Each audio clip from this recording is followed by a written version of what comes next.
starts now.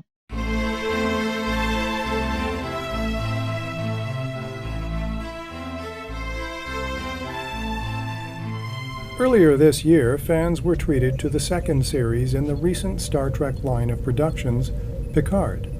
Most of us have seen the 10 episodes of Season 1 and know that Seasons 2 and 3 have already been ordered by CBS. To recap, Picard begins 20 years after Nemesis, which saw the death of Data. The series also incorporates the 2009 plotline from Abrams' Star Trek film that saw the destruction of the planet Romulus. So it's interesting how these two timelines have merged in Star Trek Picard. Our lead character and namesake assembles a new crew, visits an old friend or two from Next Generation, and by the end of Season 1 has his consciousness transferred to a new, improved body of Jean-Luc Picard.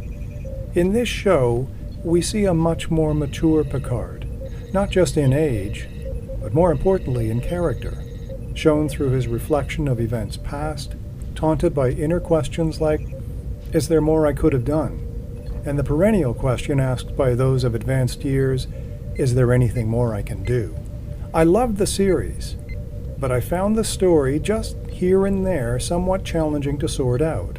It was almost as though the production team assumed that fans would fill in the gaps.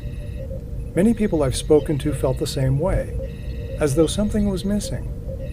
Now, there was a short introduction to the series, a teaser that was set up in a Star Trek Short Treks episode, The Children of Mars. This mini prequel to Picard is instructive. Interestingly, on a side note, the original ideas for this teaser would have featured Nichelle Nichols reprising her role as Uhura, and would have seen a young Picard visit Uhura in hospital and receive a mission related to the Borg. That idea obviously did not move forward. So back to the point of something missing. Shortly after the series began, a tie-in novel was released.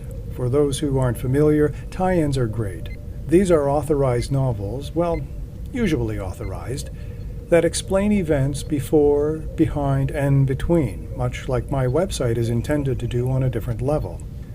A tie-in could lead readers from one movie or season to the next. In this case, the tie-in, called The Last Best Hope, and written by Una McCormick, opens up the plot before the events of Star Trek Picard.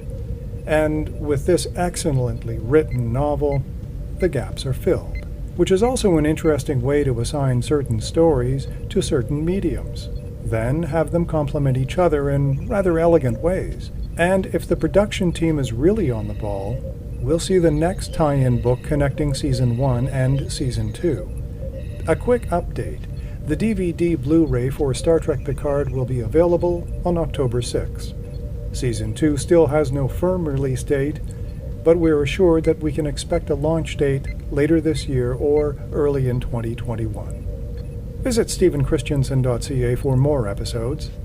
This podcast is available on all streaming platforms including Anchor, Spotify, Google, Apple, and TuneIn. I'm Stephen Christiansen. Thanks for listening. Fascinating.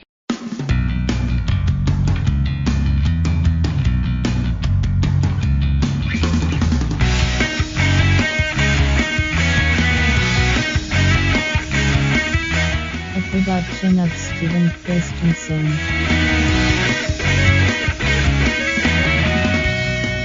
Podcast complete.